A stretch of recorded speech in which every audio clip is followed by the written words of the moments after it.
দাওয়াত ও তাবলীগের গুরুত্ব এবং প্রয়োজনীয়তা। কথা বলেন, আলোচনার বিষয় কি? দাওয়াত ও তাবলীগের গুরুত্ব এবং প্রয়োজনীয়তা কোরআন এবং হাদিসের আলোকে বিশ্লেষণ করা। এই বিষয়ে দুইটা আলোচনা করব এই সপ্তাহ, ইনশাআল্লাহ আগামী সপ্তাহ যদি হয়। এই দুইটা সপ্তাহে যদি আমার আলোচনাগুলো শোনেন, বর্তমান বাংলাদেশের শুধু পুরো বিশ্বে দাওয়াত ও তাবলীগ নিয়ে যে অস্থিরতা বিরাজমান, অনেকের কাছে অনেক প্রশ্ন, এগুলোর জবাব ইনশাআল্লাহ হয়ে যাবে। ইনশাআল্লাহ যদি বোঝার নিয়তে শেখার নিয়তে বসে থাকেন, আর যদি বাস থেকে একটা চিন্তা ভাবনা মাথার মধ্যে নিয়েই আসে হুজুর যা বলবে সেটাই, আমি যেটা করছি ওইটাই হবে না। এই জন্য আমার মাঝে আপনার দোয়া করে আমি যেন সুন্দর সুন্দর ভাবে উপস্থাপনা করতে পারি। সর্বপ্রথম দাওয়াত ও তাবলীগ সম্পর্কে জানতে হলে আমাদের যেতে হবে হযরত আদম আলাইহিস সালাম। আল্লাহ পাক রব্বুল আলামিন এই পৃথিবীতে যত নবী রাসূল প্রেরণ করেছেন, বাবা আদম এবং হাওয়া আলাইহিস সালামকে যখন জান্নাত থেকে দুনিয়াতে পাঠানো হলো, আল্লাহ পাক রব্বুল আলামিন বনি আদমদেরকে জান্নাতে নেওয়ার দায়িত্ব ওয়াদা গ্রহণ করেছেন আল্লাহ। বাবা আদম এজন্য আল্লাহ রব্বুল আলামিন আদম আলাইহিস সালামের পর থেকে যত বনি আদম পৃথিবীতে এসেছে, প্রত্যেক যুগে যুগে আল্লাহ তাআলা নবী রাসূল প্রেরণ করেছেন। কথা বলেন, কাদেরকে প্রেরণ করেছেন? নবী রাসূল। হিসাব মিলালে নবী রাসূলদের সংখ্যা হয় অগণিত, প্রায় লক্ষাধিকের চাইতে উপরে আল্লাহ পাক রব্বুল আলামিন এই পৃথিবীতে নবী রাসূল প্রেরণ করেছেন এবং পৃথিবীর মানুষদেরকে গাইডলাইন স্বরূপ প্রায় শতাধিকের উপরে কিতাব অবতীর্ণ করেছেন। এখন আপনি বলেন, আল্লাহ যে আমাদেরকে জান্নাতি বানাবার দুনিয়ার মধ্যে আল্লাহ তাআলা আদম সন্তানদেরকে পাঠালেন এবং এদেরকে জান্নাতের পথ দেখাবার জন্য আমার আল্লাহ পাক রব্বুল আলামিন কয়টা জিনিস প্রেরণ করেছেন? আঙ্গুল তো ধরছি, বলেন। দুইটা। এক, নবী রাসূল, দুই, কিতাব। দুনিয়ার মধ্যে সমস্ত নবী রাসূল এই কিতাবের, তাদের যে কিতাব ছিল, কিতাব অনুযায়ী মানুষদেরকে হেদায়েতের প্রতি ডাক দিয়েছেন, পরিচালনা করেছেন, পরিচালিত করেছেন। আদম আলাইহিস সালাম থেকে নিয়ে মুহাম্মদুর রাসূলুল্লাহ সাল্লাল্লাহু আলাইহি ওয়াসাল্লাম পর্যন্ত আল্লাহ নবী রাসূল প্রেরণ করেছেন, কিতাব দিয়েছেন। কেন দিয়েছেন? দুনিয়ার মানুষদেরকে জাহান্নামের আগুন থেকে বাঁচানোর জন্য, জান্নাতের মধ্যে প্রবেশ করানোর জন্য গাইড বুক দিয়েছেন এবং এদেরকে পরিচালনা করার জন্য, কিতাব বুঝানোর জন্য নবী রাসূল প্রেরণ করেছেন। এখন আপনাদের কাছে আমার একটা প্রশ্ন হলো, আদম আলাইহিস সালাম থেকে নিয়ে রাসূলুল্লাহ সাল্লাল্লাহু আলাইহি ওয়াসাল্লামের যুগ পর্যন্ত আল্লাহ নবী রাসূল প্রেরণ করলেন কিসের জন্য? মানুষদেরকে জান্নাতের পথ দেখানোর জন্য। তো আমার প্রশ্ন হলো, মুহাম্মদুর রাসূলুল্লাহ সাল্লাল্লাহু আলাইহি ওয়াসাল্লামের পরে আরো কোন নবী রাসূল কি এই পৃথিবীর মধ্যে আগমন করবেন? কথা বলেন, করবেন না। তাহলে মুহাম্মদুর রাসূলুল্লাহ সাল্লাল্লাহু আলাইহি ওয়াসাল্লামের পর থেকে কিয়ামত পর্যন্ত আরো যে অগণিত কোটি কোটি মানুষ আসবে, এদেরকে জান্নাতের পথ কে দেখাবে? জাহান্নাম থেকে বাঁচানোর পথ কে দেখাবে? কথা বলেন। আলেম সমাজ। এটা কি আমার কথা আলেম সমাজ? না, এটা স্বয়ং রাসূল বলেছেন, ইন্নাল উলামা ওয়ারাসাতুল আম্বিয়া। নিঃসন্দেহে উলামায়ে কেরাম নবীদের ওয়ারিস। আমরা আমাদের সন্তান সন্ততির জন্য ওয়ারিস সূত্রে জিনিস রেখে যাই, সহায় সম্পত্তি, টাকা পয়সা, অর্থ করি, বাড়ি গাড়ি। কথা বলেন। কিন্তু দেখেন নবী বলেন কি, ওয়া ইন্নাল উলামা ওয়ারাসাতুল আম্বিয়া ওয়া ইন্নাল আম্বিয়া লাম ইউওয়ারিসু দিনার ওয়ালা দিরহামা। আর আম্বিয়া আলাইহিমুস সালাম তারা নবী রাসূলদেরকে দিনার দিরহামের, অর্থ করির, টাকা পয়সার, ব্যাংক ব্যালেন্সের, গাড়ি বাড়ির উত্তরাধিকারী বানান না। ওয়া ইন্নামা ওয়ারাসুল ইলমা, নবীগণ উলামায়ে কেরামদেরকে ইলমের উত্তরাধিকারী বানাবেন। তো কিয়ামত পর্যন্ত এই দ্বীনের কাজ সম্পাদন করবে, দ্বীনের দায়িত্ব এর বোঝা বহন রাসূল পাক সাল্লাল্লাহু আলাইহি সাল্লাম উলামায়ে কেরামদেরকে ওয়ারিস সূত্রে দিয়ে গেছেন। এখন আপনাদের কাছে আমার প্রশ্ন হলো, দ্বীনের যেহেতু প্রচার প্রসারের এবং দ্বীন সংরক্ষণ আর রক্ষণাবেক্ষণের দায়িত্ব আল্লাহর নবী সাল্লাল্লাহু আলাইহি ওয়াসাল্লাম ওয়ারিস সূত্রে যদি নবীকে দিয়ে থাকেন, তাহলে দ্বীনের প্রতিটি সেক্টরে প্রতিটি কাজ উলামায়ে কেরামের পরিচালিত অবস্থায় উলামায়ে কেরামের তত্ত্বাবধানে হওয়া আবশ্যক কি আবশ্যক না? কথা বলেন। এটা কি আমার ব্যক্তিগত কথা না, রাসূলের হাদিস অনুযায়ী বুঝে আসে এটা উলামায়ে কেরামের তত্ত্বাবধানে দ্বীনের প্রতিটা কাজ পরিচালিত হওয়া আবশ্যক। মুহতারাম হাজিরিন, এই হলো এক পয়েন্ট। এই জায়গায় আরেকটা কথা বলেই ফেলি, যেহেতু এসে পড়ছি। উলামায়ে কেরাম দায়িত্বশীল অবশ্যই নবী রাসূলদের ওয়ারিস সূত্রে। এই প্রসঙ্গে সূরাতুল হুজুরাতের প্রথম 5 আয়াত নবী রাসূলদেরকে সম্মান করার কথা বলেছেন। প্রথম কত আয়াতে? 5 আয়াতে। ওই আলোচনা বিষয় না, খালি সংক্ষেপে বলে দিচ্ছি। প্রথম 5 আয়াতে, এই প্রথম 5 আয়াতের ব্যাখ্যা বিশ্লেষণে আব্দুল্লাহ ইবনে আব্বাস রাদিয়াল্লাহু তাআলা আনহু, যিনি সম্পর্কে রাসূলের চাচাতো ভাই, কথা বলেন, রাসূলের কি ভাই? চাচাতো ভাই। এটা হলো আত্মীয়তার এক সম্পর্ক। দ্বিতীয়ত আরেকটা সম্পর্ক হলো যে আব্দুল্লাহ ইবনে আব্বাস রাদিয়াল্লাহু তাআলা আনহু রাইসুল মুফাসসিরিন ছিলেন, অর্থাৎ পৃথিবীর মধ্যে যত তাফসীরকার আসবে, যত তাফসীর করবে, সমস্ত মুফাসসিরিনদের রাইস ছিলেন, নেতা ছিলেন। তিনি হলেন আব্দুল্লাহ ইবনে আব্বাস রাদিয়াল্লাহু তাআলা। আব্দুল্লাহ ইবনে আব্বাস রাদিয়াল্লাহু আনহু তিনি বলেন, এই সূরা হুজুরাতের প্রথম 5 আয়াতে আল্লাহ তাআলা যেমনি ভাবে নবী রাসূলদেরকে সম্মান করার কথা বলেছেন, ঠিক তদ্রূপভাবে উলামায়ে কেরামকে ওইভাবেই সম্মান করার কথা বলেছেন। এটা আব্দুল্লাহ ইবনে আব্বাসের কথা। এই প্রসঙ্গে যদি আপনাদেরকে আমি একটা যুক্তি দেই, একেবারে সুস্পষ্ট হয়ে যাবে যে কেন নবী রাসূলদের মতো উলামায়ে কেরামদেরকে সম্মান করার কথা বলা হয়েছে। আমাদের সমাজের মধ্যে ধরেন, এক পরিবারের মধ্যে এক দম্পতির, এক স্ত্রীর গর্ভে এক সন্তান রাখা অবস্থায় ওই সন্তানের পিতা ইন্তেকাল করল। সন্তান কোথায় রাখা অবস্থায়? তার আহলিয়া ওই সন্তানের মায়ের পেটের মধ্যে রাখা অবস্থায় ভূমিষ্ঠ হওয়ার আগে পিতা এই ধরা রোগ থেকে চলে গেল। এই সন্তান ভূমিষ্ঠ হওয়ার পর লেখাপড়া করে মানুষ রূপে, আদর্শ রূপে গড়ে তোলার দায়িত্বটা মূলত ছিল পিতার উপর। পিতা সন্তান ভূমিষ্ঠ হওয়ার আগে এই পৃথিবী থেকে ইন্তেকাল করার কারণে, চলে যাওয়ার কারণে, ওই যে পিতার ভাই ছিল সম্পর্কে সন্তানের চাচা, ওই চাচা ওই সন্তানকে লেখাপড়া শিখিয়ে, আদব আখলাক শিখিয়ে, আদর্শ রূপে মানুষ রূপে গড়ে তুললো। কি করলো? কথা বলেন, চাচা। বুঝে থাকলে বলেন, দায়িত্বটা মূলত কার ছিল? বাবা। দায়িত্বটা মূলত কার ছিল? বাবা। বাবা যেহেতু মরে গেছে, বাবা তো আর কবর থেকে উঠে আসবে না, সন্তান এসেছে এই কারণে। বাবা তো মরে গেছে, বাবার অবর্তমানে বাবার দায়িত্ব থাকার কারণে বাবার ভাই সন্তানের চাচা পিতার অবর্তমানে পিতার দায়িত্ব পালন করে লেখাপড়া করিয়ে মানুষ রূপে গড়ে তুলল। এখন যদি সমাজের জ্ঞানমান্য লোকেরা, মুরব্বীরা বলে তোমার পিতাকে, তোমার চাচাকে তোমার পিতার মতোই সম্মান করবে, এখন বুঝে থাকলে বলুন, এটা কি যৌক্তিক নাকি অযৌক্তিক? কথা বলেন, যৌক্তিক। এখন বলেন, তোমার চাচাকে তোমার পিতার মতো সম্মান করবে, এটা বলার কারণে চাচা কি পিতা হয়ে গেল? চাচা কিন্তু পিতা হয়ে যায় নাই।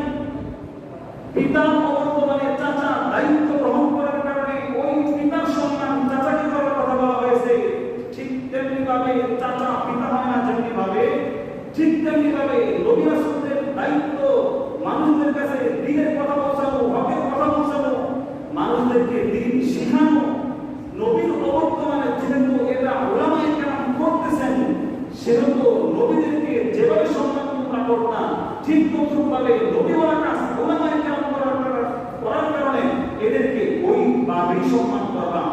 চাচা যেমনিভাবে পিতার কাজ করে দেওয়ার কারণে পিতা হয়ে যায় না, ঠিক তদ্রূপভাবে নবীওয়ালা কাজ উলামায়ে কেরাম আঞ্জাম দেওয়ার কারণে উলামায়ে কেরাম নবী হয়ে যায়। কথা কি বুঝে আসছে? এটা হলো এক পয়েন্ট। উলামায়ে কেরাম তো রাসূলের ভাষায় দুই প্রকার। কথা বলেন কত প্রকার? উলামায়ে কেরাম দুই প্রকার।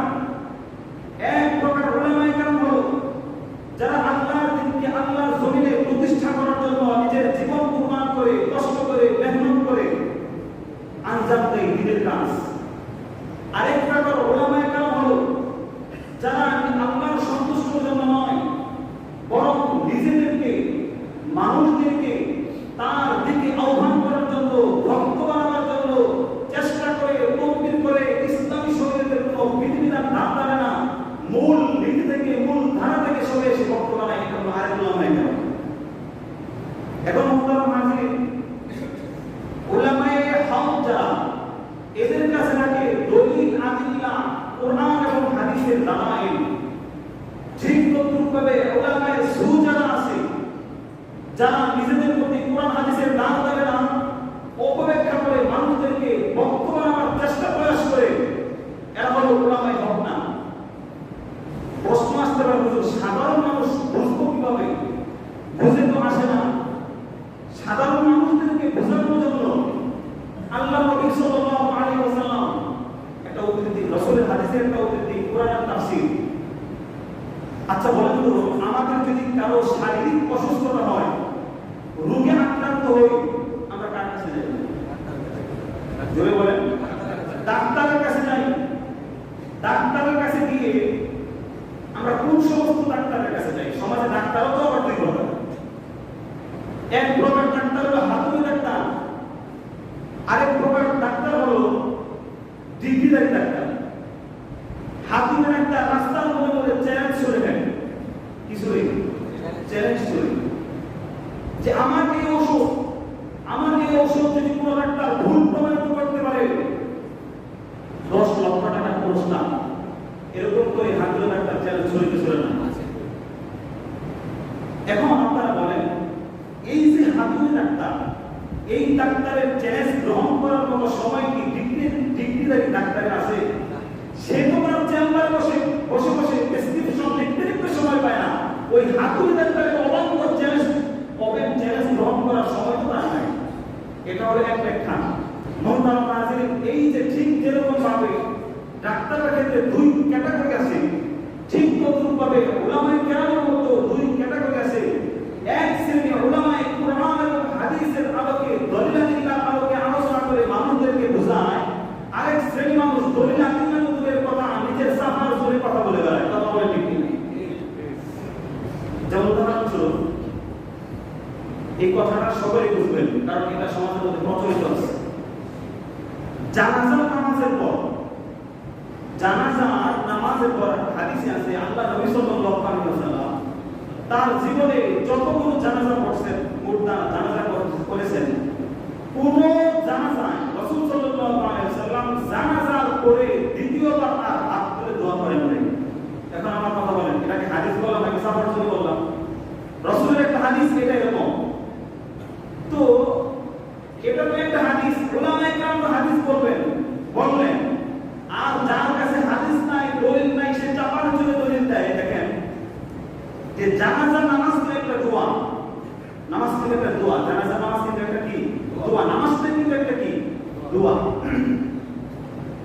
ভাত খেলে যেমনি ভাবে ভাত খাওয়ার মাঝে পানি খাওয়া যায়, কোনো সমস্যা নাই, চাপার জন্য দলিল কিন্তু ভাত খেলে ভাত খাওয়ার মাঝে যেমনি ভাবে কি খাওয়া যায়, পানি খাওয়া যায়, এটা দোষের কিছু না।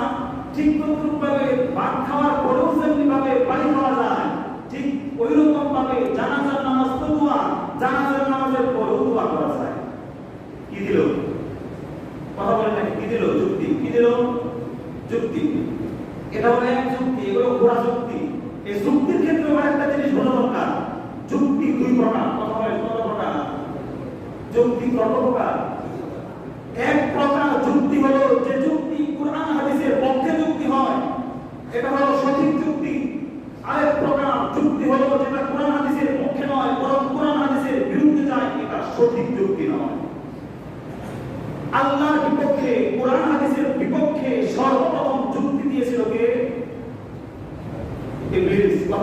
সর্বপ্রথম আল্লাহর বিরুদ্ধে যুদ্ধ দাঁড় করিয়েছিল কে? আওয়াজ করে বলেন কে? ইবলিস। আল্লাহ পাক রব্বুল আলামিন বাবা আদম আলাইহিস সালামকে সম্মান করার জন্য সমস্ত ফেরেশতাদেরকে আদেশ করলেন আদমকে সিজদা করো। ইবলিস জিদ করে বসলো, কেন সিজদা করব? আল্লাহ পাক রব্বুল আলামিন বললেন মা লাকা আল্লা তাসজুদা ইন আমারতুক। তো কি হলো? সবাই ফেরেশতা সব ফেরেশতাকে সিজদা দিল, তুই চেষ্টা কেন? ইবলিস উত্তর দেয় আনা খায়রুম মিনহু, আমি কিভাবে ওদেরকে আদমকে সিজদা দেব? আদমকে তো আপনি মাটি দিয়ে বানিয়েছেন, আর আমাকে তো আপনি আগুন দিয়ে বানিয়েছেন। আগুনের বৈশিষ্ট্য হলো আলোকিত হওয়া, আর মাটির বৈশিষ্ট্য হলো অন্ধকার হওয়া। আমি তাকে কেন সিজদা দিব? সিজদা যদি দিতে হয় মাটি আমাকে সিজদা দেবে। লম্বা যুক্তি। খালাকাতানি মিন নার ওয়া খালাকাতাহু মিন তিন। তুমি আমাকে আগুন দিয়ে বানিয়েছো, তাকে তুমি মাটি দিয়ে বানিয়েছো। সুতরাং আগুনের অভ্যাস হলো উপর দিকে ওঠা, আলো জ্বলা। মাটির বৈশিষ্ট্য হলো মাটির গভীরে থাকে অন্ধকার এবং মাটি থাকে নিচে। সুতরাং আগুন কখনো মাটিকে সিজদা করতে পারে না। সিজদা যদি করতে হয় মাটি আগুনকে করবে। সংক্ষিপ্ত যুক্তি নাকি লম্বা যুক্তি? এখন আপনাদের কাছে আমার প্রশ্ন, যুক্তিটা কি আল্লাহর পক্ষে দিল নাকি বিপক্ষে দিল? সকলে আওয়াজ করে বলতে হবে, যুক্তিটা কি আল্লাহর পক্ষে গেল নাকি আল্লাহর বিপক্ষে গেল? মুহতারাম হাজিরিন, বোঝা গেল আল্লাহর বিপক্ষে যুক্তি দেওয়া, রাসূলের হাদিসের বিপরীত যুক্তি দেওয়া, ইসলামী শরীয়তের বিপরীত যুক্তি দেওয়া, এটা ভালো মানুষের কাজ না, এটা হলো শয়তানের কাজ, ইবলিসের কাজ। কথা বলেন। এভাবেই ওই যে হক্কানি উলামায়ে কেরাম আর বাতিল উলামায়ে কেরাম, দুনিয়ার উলামায়ে কেরাম আর দ্বীনের উলামায়ে কেরামের পার্থক্য বললাম। এখন বলেন যে হুজুর আপনার এই ক্ষেত্রে জবাবটা কি? যুক্তির জবাব তো অনেক সময় যুক্তি দিয়েই দিতে হয়। এখন যারা বলে ভাত খাওয়া মাঝে যদি পানি খাওয়া যায়, ভাত খাওয়ার পরেও পানি খাওয়া যায়, কোনো সমস্যা নাই, এটা তো আপনার যুক্তি। আবার ঠিক তদ্রুপভাবে জানাজার নামাজেও দোয়া করা যায়, জানাজার নামাজের পরেও আবার হাত তুলে দোয়া করা যায়। এদের বিপক্ষে আমি একটা যুক্তি দিই, সেটা হলো যদি এটা আপনি মেনে নেন তাহলে আমার এই যুক্তিটা আগে মেনে নেন। এটা হলো জানাজার নামাজের মুর্দাকে যখন আমরা জানাজা পড়াই, গোসল কি আগে দিই নাকি পরে দিই? কথা বলেন। আগে দিই। ঠিক আমি বলবো যে গোসল আগে যেমনি ভাবে দেওয়া যায় ঠিক তেমনি ভাবে জানাজার পরে দ্বিতীয়বার আবার গোসল দেন, সমস্যা কি? আমার যুক্তির যে জবাব আপনার যুক্তিও সেই জবাব। ঠিক তদ্রুপভাবে এই ক্ষেত্রে অনেকে যুক্তি দেয় যে 5 ওয়াক্ত নামাজের পরে ঠিক তেমনি ভাবে দোয়া করা যায়, জানাজার নামাজের পরে ঠিক তেমনি ভাবে দোয়া করা যায়। এই অমান্ত যুক্তি যারা দেয়, এই অসংখ্য কথা যুক্তি যারা দেয়, এদের কাছে স্পষ্ট এই যুক্তি, সেটা হলো জানাজার নামাজের কথা বলতেছেন আপনারা, আমি বলতেছি 5 ওয়াক্ত নামাজের দোয়ার এরপর কিয়াস করে বলতেছেন। আর আমি বলি 5 ওয়াক্ত নামাজের মধ্যে যেমনি ভাবে আযান দেওয়া হয়, 5 ওয়াক্ত নামাজের মধ্যে যেমনি ভাবে ইকামত দেওয়া হয়, 5 ওয়াক্ত নামাজের মধ্যে যেমনি ভাবে রুকু দেওয়া হয়, সিজদা দেওয়া হয়, ঠিক তেমনি ভাবে আপনি জানাজা নামাজেও আযান দেন, রুকু দেন, সিজদা দেন। এটা যেমনি ভাবে আপনি মানতে রাজি না, ঠিক তেমনি ভাবে জানাজা নামাজের মধ্যে দোয়া করা হয়, এর বিপরীতে আবার দোয়া করা, সেটা আমরা মানতে রাজি। মুহতারাম হাজিরিন, এইভাবে হক এবং বাতিল চিনার পদ্ধতি অবলম্বন করতে হয়। দুনিয়ার মধ্যে সব জিনিস আপনি চেনেন, হক আর বাতিল আপনি চেনেন না, চিনার পর অনেকে নামুসাফান করে। মুহতারাম হাজিরিন, আজকে সকালে একটা হাদিস করা হয়েছে যে যারা হককে হক, বাতিলকে বাতিল বুঝার পরও নিজের ঘোরামির কারণে ঘোরামি করে বেঁচে থাকে, বাধা না দেয়, তার উপর আল্লাহ তাআলা অসন্তুষ্ট থাকেন। এজন্য মুহতারাম হাজিরিন, এভাবে যে কথা বলতেছিলাম দাওয়াত ও তাবলীগের কথা, দাওয়াত ও তাবলীগ হলো নবীওয়ালা কাজ। কথা বলেন কি ওয়ালা কাজ? কথা বলেন কি ওয়ালা কাজ? নবীওয়ালা কাজ। আল্লাহ পাক রব্বুল আলামিন আদম আলাইহিস সালামকে দাওয়াতের দায়িত্ব দিয়েছেন। রাসূলুল্লাহ সাল্লাল্লাহু আলাইহি ওয়াসাল্লাম পর্যন্ত সমস্ত নবী রাসূলদেরকে দাওয়াত ও তাবলীগের দায়িত্ব দিয়েছেন। আর সমস্ত নবী রাসূল দাওয়াতের কাজ করেছেন। মুহতারাম হাজিরিন, এখানে গুরুত্বপূর্ণ একটা বিষয়, অতীতে যেই সমস্ত নবী এই পৃথিবীতে এসেছে তারা শুধুমাত্র ওই সমস্ত নবী রাসূল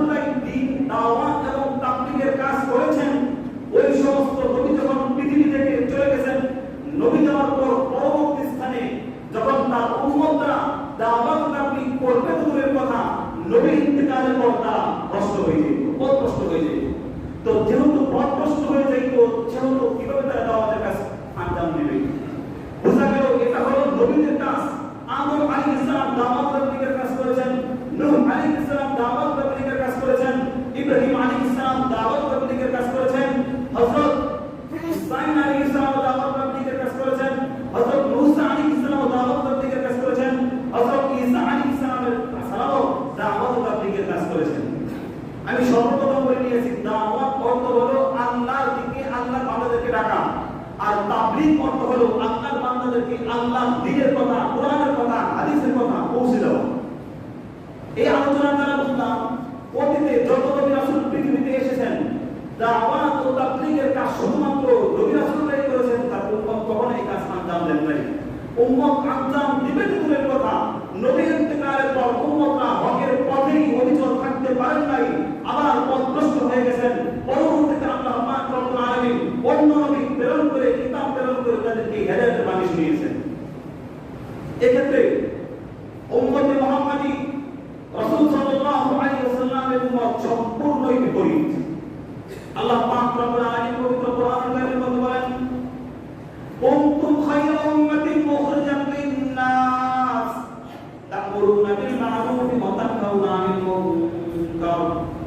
আল্লাহ পবিত্র কোরআনুল কারীমের মধ্যে উম্মতে মুহাম্মাদীর একটা বৈশিষ্ট্য তুলে ধরেছেন যে কুনতুম খায়রা উম্মাহ, তোমরা হলো উম্মতের মধ্যে সবচেয়ে শ্রেষ্ঠ উম্মত। আদম আলাইহিস সালাম থেকে নিয়ে ঈসা আলাইহিস সালাম পর্যন্ত এই সমস্ত নবীদের যত উম্মত ছিল, এই সমস্ত উম্মত সমূহের মধ্য থেকে কুনতুম খায়রা উম্মাহ, তোমরা হলে সবচাইতে শ্রেষ্ঠ উম্মত। এখন আওয়াজ করে বলেন, আমরা কি শ্রেষ্ঠ উম্মত? বলেন, এটা আমার কথা না, রাসূল কোরআনে বলছেন আমরা শ্রেষ্ঠ উম্মত। আমরা যে শ্রেষ্ঠ উম্মত, এই ব্যাপারে কারো কোনো সন্দেহ আছে? আওয়াজ করে বলেন, কারো কোনো সন্দেহ আছে? যদি কারো সন্দেহ থাকে, যদি কারো সন্দেহ থাকে, তার ঈমানের মধ্যে গলতি আছে, সন্দেহ করার কোনো অবকাশ নেই। শ্রেষ্ঠত্বের একটা দিক আল্লাহ পাক রব্বুল আলামিন এই আয়াতের মধ্যেই বলেছেন, কেন তোমরা শ্রেষ্ঠ? তা'মুরুনা বিল মা'রুফ ওয়া তানহাউনা আনিল মুনকার। তোমরা এজন্য শ্রেষ্ঠ যে তোমরা দাওয়াত ও তাবলীগের কাজ করো। ওইদিকে আল্লাহ পাক রব্বুল আলামিন যত নবী রাসূল প্রেরণ করেছেন, সকলেই নবী রাসূলরা দাওয়াতের কাজ করেছেন, উম্মত দাওয়াতের কাজ করতে পারেন নাই। কিন্তু উম্মত মুহাম্মাদী সম্পূর্ণ বিপরীত। শুধু উম্মতের নবী মুহাম্মদ রাসূলুল্লাহ দাওয়াত তাবলীগের কাজ করেন নাই, বরং এই নবীর উম্মতেরাও দাওয়াত তাবলীগের কাজ করে বিদায় এই উম্মত সর্বশ্রেষ্ঠ। এর প্রসঙ্গে যদি একটা উদাহরণ দিই বোঝা আসবে। কথার কথা বলেন, আপনার এক বন্ধু, যেই বন্ধুর সাথে আপনি শৈশব অতিবাহিত করেছেন, কৈশোর অতিবাহিত করেছেন, একসাথে খেলেছেন, একসাথে ঘুরেছেন, একসাথে ফিরেছেন, একসাথে চাঁদটা দিয়েছেন, একসাথে নদীতে মাছ মেরেছেন। ঘটনাক্রমে আপনার ওই বন্ধু এখন চেয়ারম্যান হয়ে গেছে, কি হয়ে গেছে? কিংবা বলেন এমপি হয়ে গেছে। এই বন্ধু আপনার সাথে চলছে কি চলছে না? কথা বুঝে থাকলে উত্তর দিবেন। আপনার সাথে খেলেছে কি খেলেন নাই? আপনার সাথে মাছ মেরেছে কি মারেন নাই? আপনার সাথে চলাফেরা, চলন সব একসাথেই করেছে। এখন এই লোকটা যে এমপি হলো, আপনাদের কাছে আমার প্রশ্ন, এমপি হওয়ার কারণে এই লোকটার উপর, এই লোকটার কাছে একটা দায়িত্ব অর্পিত হয়েছে কি হয় নাই? কথা বলেন, দায়িত্ব এসেছে কি আসে নাই? একটা দায়িত্ব আসছে। এই দায়িত্বের কারণে তার চলন আলাদা, বরণ আলাদা, তার ভাষা আলাদা, তার গাড়ি আলাদা। এখন আপনার থেকে সেই সম্পূর্ণই আলাদা। কেন? উপরে দায়িত্ব আসার কারণে। মুহতারাম হাজিরিন, এই পৃথিবীতে আল্লাহ পাক রব্বুল আলামিন ঠিক যেমনিভাবে মূসা আলাইহিস সালামের উম্মতদেরকে প্রেরণ করেছেন, ঠিক যেমনিভাবে নূহ আলাইহিস সালামের উম্মতদেরকে প্রেরণ করেছেন, এই পৃথিবীর মধ্যে যেমনিভাবে আল্লাহ ইব্রাহিম আলাইহিস সালামের উম্মত প্রেরণ করেছেন, যেমনিভাবে ঈসা আলাইহিস সালামের উম্মত প্রেরণ করেছেন, তারাও পৃথিবীর গ্রাম দিয়েছে, তারাও পৃথিবীতে বসবাস করেছে, তারাও পৃথিবীতে চলেছে, তারাও পৃথিবীর রোদ গ্রহণ করেছে, সূর্যের আলো তারা পুড়িয়েছে, পৃথিবীর জীবিকা তারা নির্বাহ করেছে। করতেছি। মুহতারাম হাজিরিন, অতীতের এই নবীদের উম্মত আর আমাদের মধ্যে একটাই পার্থক্য, সেটা হলো অতীতের এই উম্মতের উপর দাওয়াতের কাজ অর্পিত হয় নাই, দাওয়াতের কাজ তারা করতে পারে নাই। আজকে আমরা উম্মতে মুহাম্মাদি দাওয়াতের কাজ করতেছি, আর দাওয়াতের কাজ যে হলো নবীওয়ালা কাজ, নবীদের কাজ, ঠিক সে কারণে নবীওয়ালা কাজ উম্মতে মুহাম্মাদি আঞ্জাম দেওয়ার কারণে, উম্মতে মুহাম্মাদের উপর দায়িত্ব অর্পণ হওয়ার কারণে উম্মতে মুহাম্মাদি শ্রেষ্ঠ। মুহতারাম হাজিরিন, শ্রেষ্ঠ উম্মত কি কারণে? কথা বুঝে থাকলে বলেন, শ্রেষ্ঠ উম্মত কি করার কারণে?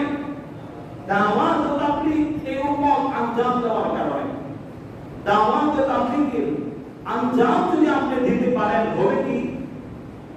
হবে কি? রাসূল পাক সাল্লাল্লাহু আলাইহি ওয়াসাল্লাম বলেন, বাল্লিগু আন্নী ওয়ালাউ আয়া, আমার পক্ষ থেকে তোমরা একটি বাণী হলেও পৌঁছিয়ে দাও।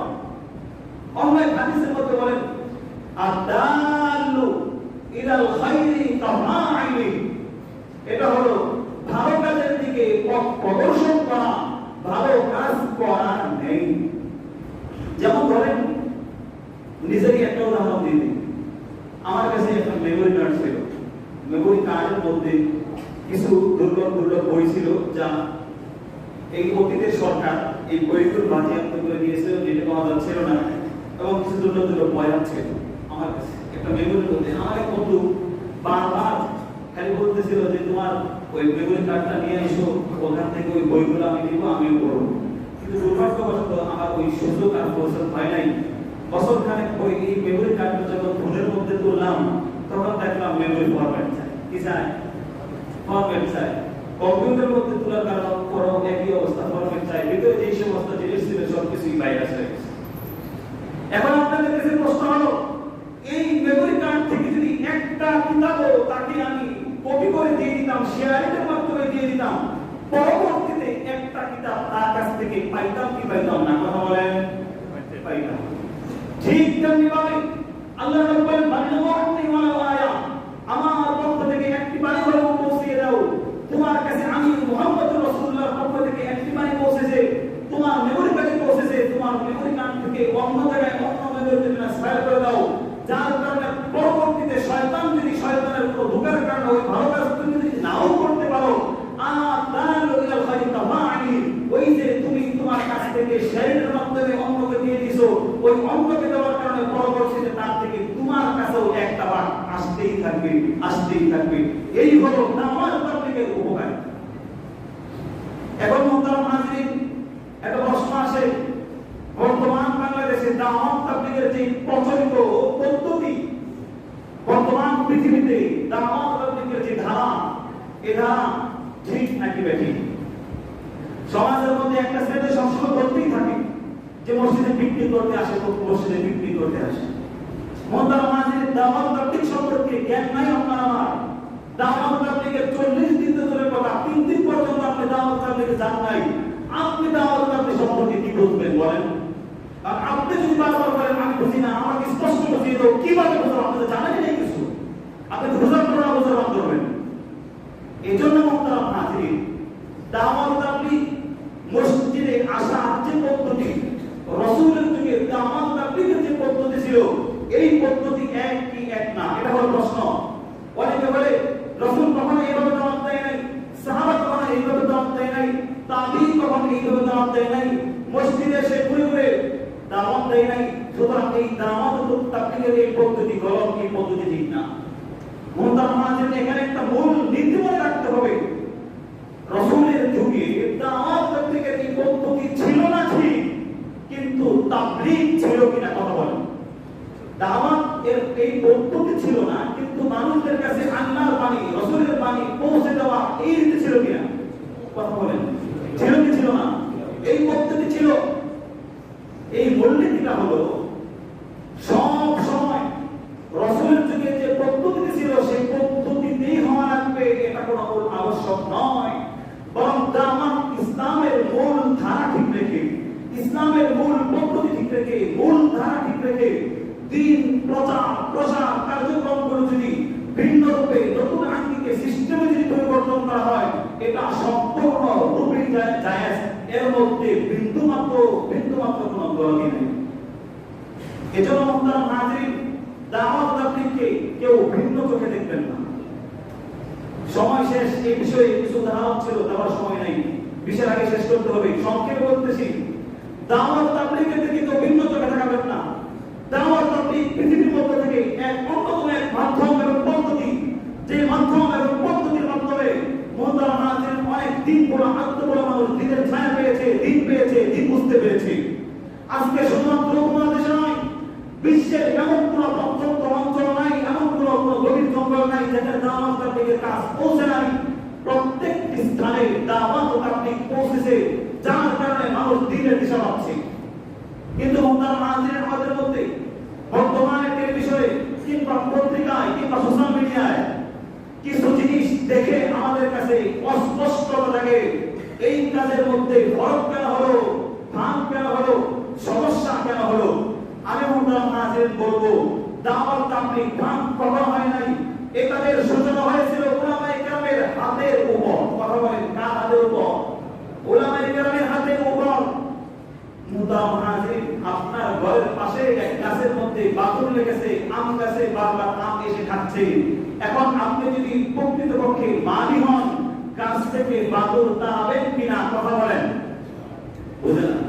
গাছের সামনে, বাড়ির সামনে গাছের মধ্যে বাদুড় লাগছে, বাদুড়ে আম খেয়ে ফেলতেছে, অনেকগুলো আমকে চিহ্নিত করে ফেলতেছে, বাজারে 100 টাকা কেজি আপনি বিক্রি করবেন না, করতে পারবেন না। সুতরাং এই কাজ থেকে এই যে একটা বাদুড় তাড়ানোর পদ্ধতি, 3 পদ্ধতি যে কোনো এক পদ্ধতি অবশ্যই গ্রহণ করবেন। ঠিক যেমনি ভাবে আপনি গ্রহণ করবেন। দাওয়াত তাবলীগ উলামায়ে কেরামের হাতের উপর গজিয়েছে, উলামায়ে কেরামের তত্ত্বাবধানে পরিচালিত হয়েছে, উলামায়ে কেরামের মূল উসুল ভিত্তিক কাজ শুরু হয়েছে। যখন উলামায়ে কেরাম দেখলেন আমার এই কাজের মধ্যে বাদুড়ের কিছু উৎপাত হয়েছে, তখন উলামায়ে কেরাম বেশি কিছু করেন নাই, একটা খালি ঝুঁকি দিয়েছেন। যে সমস্ত ফলের মধ্যে বাদুড়ে মুখ দিয়েছে, এই সমস্ত ফলগুলো পড়ে গিয়েছে।